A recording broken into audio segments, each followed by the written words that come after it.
Sijo V John ഉണ്ട് വിവരങ്ങൾ നൽകാൻ. സ്വർണ്ണക്കൊള്ളയിൽ ക്രൈംബ്രാഞ്ച് അടിയന്തര യോഗം ശരിയാണ്. സിജോ, എന്താണ് ഈ യോഗത്തിന്റെ ലക്ഷ്യം? അന്വേഷണം ഏത് ദിശയിലേക്കാൻ പോകുന്നു? ഈ അന്വേഷണത്തിന് മേൽനോട്ടം വഹിക്കുന്ന ADGP എസ് വെങ്കടേഷ് അല്പസമയം മുമ്പ് ഈ ഓഫീസിൽ എത്തിയിട്ടുണ്ട്. നിർണായകമായ യോഗം അവിടെ നടക്കുകയാണ്. ഇനി പ്രതികൾ തെളിവെടുപ്പ് ഉൾപ്പെടെയുള്ള കാര്യങ്ങളിലേക്ക് അന്വേഷണ സംഘം വൈകാതെ കടക്കുമെന്നാണ് പ്രതീക്ഷിക്കപ്പെടുന്നത്.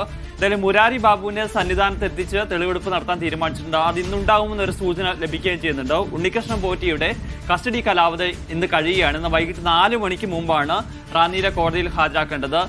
ഇയാളെയും അല്പസമയത്തിനും തന്നെ റാന്നി കോടതിയിലേക്ക് കൊണ്ടുപോകും.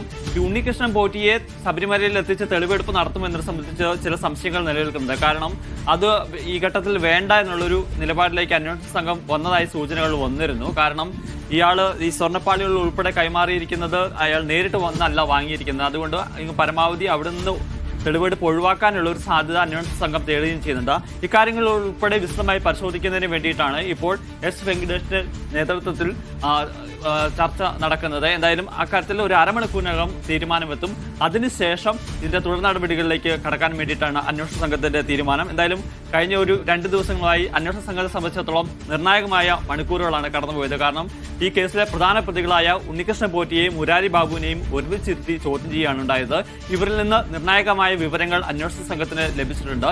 ഇതിന്റെ അടിസ്ഥാനത്തിലായിരിക്കും ഇനി തുടർ നടപടികളിലേക്ക് പോവുക.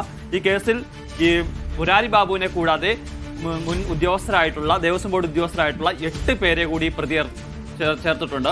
ഇവരുടെ പങ്ക് സംബന്ധിച്ച സൂചനകൾ ലഭിച്ചിട്ടുണ്ട്. ഈ വരും ദിവസങ്ങളിൽ ഇവരെ ഓരോരുത്തരെയും വിളിച്ചു വരുത്താൻ വേണ്ടിയിട്ടാണ് തീരുമാനം. ദേവസ്വം ബോർഡ് അംഗങ്ങൾക്ക് ഇക്കാര്യത്തിൽ അറിവുണ്ടായിരുന്നു എന്നുള്ള ഒരു വിവരമാണ് മുരാരി ബാബു മൊഴി നൽകിയിരിക്കുന്നത്. താൻ ഈ സ്വർണ്ണപ്പാളികളെ ചെമ്പെന്ന് രേഖപ്പെടുത്തിയത് അന്ന് ഈ ദേവസ്വം ബോർഡിലെ അംഗങ്ങൾ കൂടി കണ്ടിരുന്നു എന്നൊരു മൊഴി നൽകുകയും ചെയ്തിരുന്നു. ആ ഒരു സാഹചര്യത്തിൽ ഇവരെ കൂടി വൈകാതെ തന്നെ വിളിച്ചു വരുത്തി ചോദ്യം ചെയ്യാനുള്ള നടപടികളിലേക്ക് അന്വേഷണ സംഘം കടക്കുകയാണ്. ശരി സിജോ.